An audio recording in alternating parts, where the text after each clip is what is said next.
वो पैदा हुआ तो अजीब था, ना बच्चा ना बच्ची, तीसरी ही जिन्स था। माँ हैरान, बाप परेशान।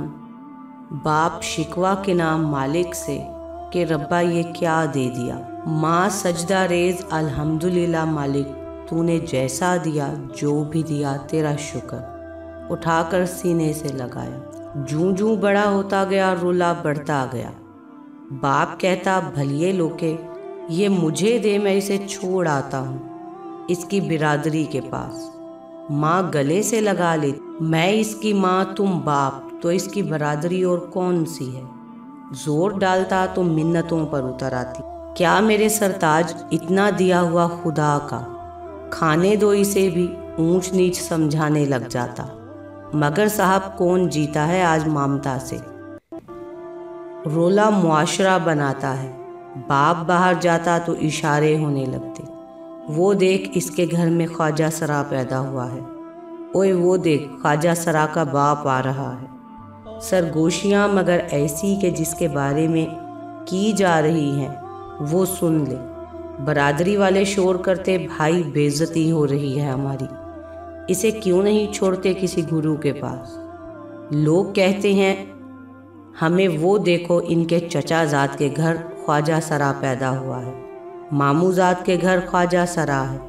वो पक्का इरादा कर लेता, मगर बीवी ना मानती, सो नाकाम रहता। 5 साल गुजर गए, अल्लाह ने मजीद औलाद दी, एक बच्ची एक बच्चा। बाप की आंखों के वो तारे बने। उस ख्वाजा सरा को तो वो उनके पास भी ना फटकने देता। जा माँ के पास। भाई बहन हैरान होते, पर उनको समझ ही कहाँ थी। वो माँ का लाडला, 2 और को वक्त कम मिलता और उसे ज़्यादा। बाप शिकवा करता तो कहती, बाप का प्यार भी तो देना है उसे, तभी तुझे ज़्यादा लगता है। 5 साल बाद शोहर ने पक्का इरादा कर लिया, अब की बार कोई बात नहीं मानूंगा, छोड़ के आऊँगा कहीं। बीवी को कहा तो एक नज़र डाल के समझ गया, अब की बार ज़माना जीतने वाला, पर साहब बात वही, कौन जीता है ममता से। हाँ में सर हिलाया और सामान बांधने लगी। शोहर कुछ देर बाद आया तो 2 बैग था। इतना सामान इसका? नहीं, मेरा भी है। क्यों, तू कहाँ जा रही है? जहाँ ये जाएगा। तुम घर से निकालो, दरवाज़ा बंद करो, फिर मैं जानूँ और ये जानी, और इसका वो खुदा जिसने इसे सांस दी, जिंदगी दी।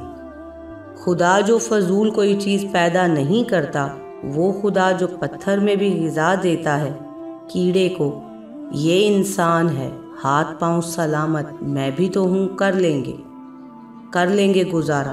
तुम बस घर से निकालो, बल्कि हटो, मैं खुद ही चली जाती हूँ। शोहर था, जिंदगी बीती थी और बीत रही थी। जानता था कब हत्थे से ऐसे उखड़ती है कि हाथ ही नहीं आती।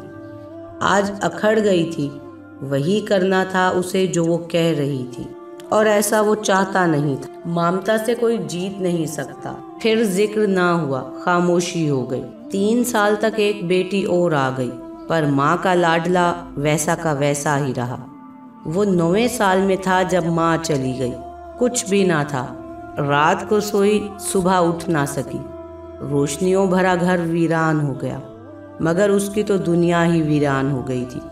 अभी कब्र की मट्टी खुश्क ही ना हुई कि बाप ने घर से निकाल दिया, जा कहीं चला जा, अब तेरा इस घर में कुछ नहीं। खामोशी से निकला, माँ की कब्र पर गया, दिल भर कर रोया, बहुत रोया। मन हल्का हुआ तो शहर की जानिब रवाना हो गया। कदम कदम पर सितम करने वाली दुनिया में गुम हो गया। बाप ने शुक्र अदा किया कि जान छूटी, मगर अभी गहरा गाँव। बाकी घर से निकाले जाने के बाद वो दरख्त से गिरे पत्ते जैसा था, हवा जिधर उड़ा ले जाए, ऐसा ही हुआ। एक जगह से दूसरी जगह, यहाँ कभी वहाँ, कभी वर्कशॉप में छोटे की नौकरी मिली तो कहीं होटल में बैरा बना। बेपनाह हुस्न और खदोखाल में निस्वानीपन उसके लिए अजाब ठहरा। इंसान नुमा भेड़िए उस पर झपटते तो वो भाग पड़ता। इसी भाग दौड़ में शहर की मशहूर व मारूफ शख्सियत हाजी होटलों वाला के पास जा पहुंचा। हाजी होटलों का मालिक था, शहर में कई होटल, मार्केटें, प्लाजे, ट्रांसपोर्टर भी था। दलेर और उसूल पसंद आदमी, साफ शफाफ, खरापन, बासूल था। उसने बाबा होटल बनाया हुआ था। आपके लिए कुर्सियां लगी हुई, दरियां बिछी हुई, यहाँ बैठो, खाओ पियो, जब तक जी चाहे यहाँ रहो, कोई उठाने वाला नहीं। मगर दंगा रोड पर, नशा होटल से बाहर, यहाँ ऐसा कुछ करोगे तो पछताओगे। यहाँ उसके कदम जम गए, शनाख्त जाहिर हो गई। दरिंदों ने पेशकदमी की, मगर यहाँ हाजी था। कहता, लाडले तू जैसा भी है, जो भी है, जब तक हाजी के पास है, कोई माई का लाल तुझे कुछ नहीं कह सकता।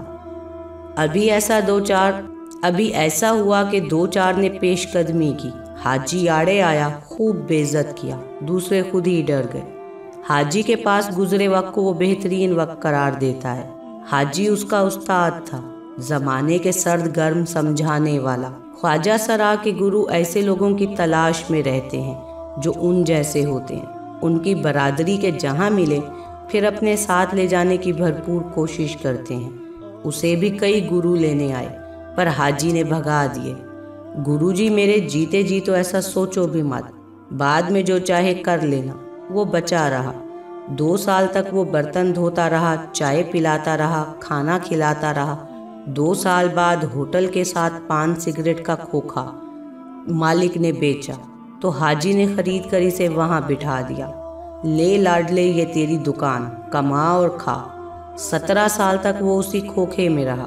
गुरु आते रहे, वो नाना करता रहा। कैसे छोड़ता अपने मोहसिन को। मगर एक दिन मोहसिन खुद ही चला गया। दुश्मनदार था, दुश्मनी की नज़र हो गया। वो दूसरी बार जी भर कर रोया, यतीम सा महसूस किया खुद को। साए से यकदम चिलचिलाती गहरी धूप में आ पड़ा। हाजी क्या मरा, उस पर तो नश्तरों की बौछार हो गई। कौन रोकता। गुरुओं ने फिर हल्ला बोला, कहा, लाडले इधर क्या रखा है, कसमें तू हीरा है, साथ चल, तुझे तेरी कीमत बताएं। वो ना जाता, मगर नश्तर दिन रात चुपते। कोई ठिकाना होता तो करना था ना। सो खोखा छोड़ा, गुरु के आस्ताने पर आन बैठा। वो वाकई हीरा था। गुरु ने तराशा तो उसे खबर हुई। 1 साल में ही डांस में ताक कर दिया। स्टेज पर जाता तो समा बांध देता। ऐसा नाचता वजद में कि नज़र न टिकती। तमाशबीनों के हाथ ना रुकते वेल कराते हुए। ये नई जिंदगी थी उसको। 2-3 साल यहाँ बीते। यहाँ सब तीसरी जिन्स थे, सो बंटवारा नहीं था। उसकी वजह से गुरु का ग्रुप पूरे शहर में मशहूर हो चुका था। नाम था गुरु। गुरु से लाडली कहता। उस दिन वो फारिग बैठा था। कुछ दिन पहले ही गुरु ने उसे एक प्लाट लेकर दिया था। उसने सोचा कि उधर का चक्कर लगा ले। वैसे भी उन दिनों धंधा ज़रा ठंडा था, तो क्यों ना उसकी 4 दीवारी ही बनवा ले। यही सोचकर गुरु से इजाज़त चाही तो उसने कार्ड झोली में फेंक दिया। लाडली, ये आज रात के प्रोग्राम का कार्ड है। नाम, पता, ठिकाना सब लिखा है। आज किधर न जा, बड़ा प्रोग्राम है, आराम कर। उसने कार्ड पर नज़र डाली। बुलाने वाले का नाम मलिक ताज खान। पढ़ते ही एक सनसनी उसके पूरे बदन में दौड़ती चली गई। कार्ड हाथों से गिर गया। प्रोग्राम उसने बहुत किए थे। मारूफ डांसर जो था, रोज़ का मामूल था। प्रोग्राम बड़ा हो या छोटा उसे गर्ज नहीं थी, मगर ये मलिक ताज का प्रोग्राम, अजीब हालत हो गई थी उसकी। वो नाचना चाहता था और नहीं नाचना भी चाहता था। उसने गुरु से पूछा, गुरु ये प्रोग्राम किसने दिया? हेलो लाडली, मलिक ताज पुराना शौकीन है, उसने खुद दिया। प्रोग्राम और किसने देना था? फिर गुरु यादें ताज़ी करने लग गया। हाय हाय लाडली, क्या वक्त था मुझ पर, बिल्कुल तेरी तरह समा बांध देती थी मैं। और ये मलिक ताज, हाय हाय क्या शौकीन था ये। वो सुनता रहा, हैरान होता रहा। प्रोग्राम एक बड़ी हवेली में था। 2 हिस्से थे प्रोग्राम के। एक में आम आवाम थी, गुरु के मुताबिक 10-20 रुपए वाले शौकीन, और दूसरा हिस्सा मुअज़्ज़िज़ीन के लिए था, जहां नोटों की बारिश हुआ करती थी। गुरु को हुक्म मिला था कि ख़ास पीस बचा कर रखना। गुरु ने उसे और उसके साथ एक और डांसर को रोक लिया, मगर लाडले ने इनकार कर दिया। गुरु आज खास प्रोग्राम में बस मैं नाचूंगा, कोई दूसरा नहीं। ऐसे होता नहीं था, मगर न जाने उसके लहजे में क्या बात थी, गुरु इनकार न कर सका। प्रोग्राम शुरू हो गया। वो पर्दे के पीछे बैठा देखता रहा। खूब हावकार मची हुई थी, मगर उसकी नजरें दूल्हे पर टिकी थीं। बगैर पलकें झपकाए देख रहा था। गुरु से ये इन्हें छुपा ना रहा। हाय हाय लाडली, पूछ ही बैठा, लाडली सच बोल, मसला क्या है? आज तुझे मैं देख रही हूँ, तू हंसना चाहती है और रो पड़ती है, रोना चाहती है तो हंस पड़ती है, तू खुश भी बहुत है तो गमगीन भी बहुत है। क्या मसला है? बोल, बता मुझे। 2 आंसू आंखों से निकले और मेकअप ज़दा रुखसारों पर लकीर डालते कहीं गिर गए और वो रोते हुए हंसने लगा।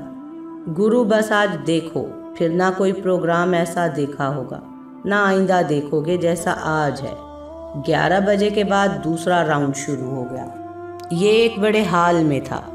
गाँव तकिए लगे हुए थे, महदूद तादाद में कुर्सियाँ भी थीं और तमाशाई भी, जो सब के सब टुन थे। बोतलें खुली पड़ी थीं, गिलास खनक रहे थे, चर्स भरे सिगरेटों का धुआं जाले बना था, गायब हो रहा था। के सब मुअज्जिज़ीने शहर थे, बड़ी इज्जतों वाले थे। रात का अंधेरा जिनके करतूत छुपा लेता है। उसकी नज़र तमतमाते चेहरे वाले मलिक ताज पर जाकर टिक गई। पिए हुए था वो भी, मगर कुछ कम। साज छिड़ गए। वो घुंघरू पहने मैदान में उतर गया। नगमे के बोल बुलंद हुए। एक बिजली सी कूंदी उसके रगो पै में। पाँव थे कि टिकते ही नहीं थे। साज क्या कह रहे थे, आवाज़ क्या कह रही है, कुछ पता नहीं। वो बेखुद था। गुरु समेत सबके सब पुराने शौकीन, हैरत ज़दा, ऐसा डांस कहीं नहीं देखा था। गुरु को उसकी आंखों में नमी नजर आई। साथ वाले से बोला, हाय हाय रंगीली, मुझे तो लाडली की आंखों में लहू के अथरू नजर आ रहे हैं, मौला खैर करे। पर आज खैर नहीं है। वो नाचता रहा, नोट निछावर होते रहे। बहके बहके शराबी आगे बढ़ते, मगर दूर जा गिरते। मलिक ताज जब भी करीब गया, वो सिमट कर खुद उसके नज़दीक आ गया। उसके तमतमाते हुए चेहरे पर फख्रो गरूर की लाली उभरी देखो, जो किसी को हाथ नहीं लगाने देता, मेरे पास खुद चला आता है। 3 घंटे गुजर गए, वो नहीं थका, पर देखने वाले लुढ़क गए, मदहोश हो गए, बेतरतीब हो गए। प्रोग्राम रुक गया। मलिक ताज और कुछ और होश में थे। रिवाज है कि ऐसे मौके पर जो मेज़बान होते हैं आगे बढ़ते हैं और नोटों के हार गले में डालते हैं, कुछ नकद देते हैं और तब डांस पार्टी रुखसत होती है। वही हुआ। मलिक ताज ने सबके गलों में हार डाले। वो आखिर में था। निगाहें मुतलाशी, किसी की खिलाफे मामूल नोटों का थैला उसने नोट लेने वाले से ले लिया था, अब उसके हाथ में था। आखिरकार वो मलिक ताज के रूबरू पहुंचा। निगाहें मिली। एक शैतानियत सी लपकी मलिक की आंखों में। हाथ बहके रुखसारों पर लगे और हार पहना दिया। खत्म। नहीं, कहाँ खत्म। लाडले ने उसका हाथ पकड़ लिया। पहचाना मलिक जी? गुरु तन कर खड़ा हो गया। जिस दास्तान ने आज मुनकशिफ होना है, उसका वक्त आन पहुंचा। नहीं लाडली, पहली बार तुझे देखा तो तुझ पर गर्विदा हो गया हूँ। उसने हार उतार कर हाथ में पकड़ लिया। पर मलिक जी, मैंने तो पहली बार नहीं देखा आपको। आहिस्ता आहिस्ता वो उसके करीब हो गया।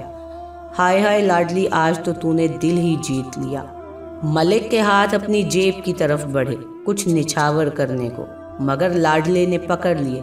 नहीं मलिक जी, अब बस, अब और कुछ नहीं लेना। अब मैंने निछावर करना है और निछावर होना है। खामोशी।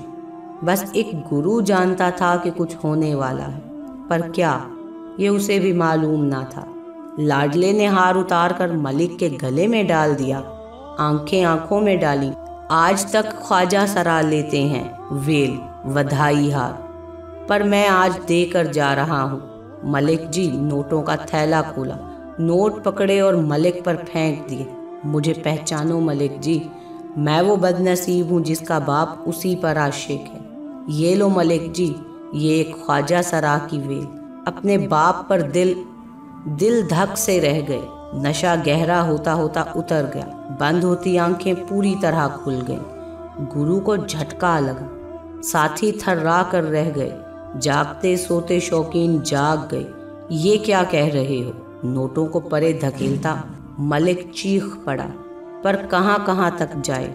वो नोट फेंकता जा रहा था, रोता जा रहा था, कहता जा रहा था, वेल अफलाक अहमद की मलिक ताज पर वेल, एक आधे बेटे की वेल, एक आधी बेटी की वेल, भाई की शादी पे बाप पर वेल, ख्वाजा सरा की मलिक ताज पर वेल। मैं अफलाक अहमद आंसा का बेटा, ये देख इधर आंख खोल, ये मैं, ये तू और ये मेरी जन्नत, मेरी माँ ये रोशना, तेरी बेटी आंसा की बेटी, मेरी बहन। पर कहाँ, रिश्ते चलते हैं पग से। वो तू था, धुतकार दिया। अब कौन भाई और कौन बहन? वो बिलक बिलक कर रो दिया। खुद क्या रोया, नशइयों को भी रुला दिया। गुरु रो पड़ा, साथी रो पड़े। मलिक ताज की आंखों में आंसू थे। मलिक ताज रो पड़ा, बिलक पड़ा। धरती जमीन जरा जगह दे तो मुझ पर उलट पड़े। मुझे छुपा तो सही, मगर साहब ऐसे मौक़ों पर धरती भी जगह नहीं दिया करती। पैरों से पकड़कर यूं धड़ाम कर देती है कि बंदा ऊंधे मुंह जा गिरता है, जैसे वो गिर गया था धरती पर अपनी ही नजरों में। लाडला नोट फेंकता जाता, रोता जाता। लाखों मिले आज तेरे घर से, पर एक नोट नहीं लेकर जाना। ये ले, ये भी वे, इतना ही खाता मैं जितने तूने आज एक रात में नोट निछावर कर दिए मुझ पर। एक कमरे में रह लेता, मगर तुझसे वो ना हुआ। गुरु आगे बढ़ा, साथी आगे बढ़े। संभाल लाडले, संभल लाडले। वो बिलकता रहा, नोट फेंकता रहा, तड़पता रहा। गुरु, मेरा गुरु है तू, उलट दे आज जो कुछ मिला। चल उलट, मुझे ले चल यहाँ से। गुरु भी उसी का गुरु था। मैं, आप या कोई और नहीं पहुँच सकता था उस दर तक जो अफलाक अहमद उर्फ लाडले उर्फ लाडली को था। गुरु पहुँच सकता था उसकी तकलीफ तक, सो पहुँचा भी। उलट दिया नोटों का थैला उसने मलिक ताज पर, जो अब नोटों में बैठा छुपा हुआ सिसक रहा था। अल्लाह जाने किस बात को। खुदा से मुकाबला इंसान की औकात नहीं।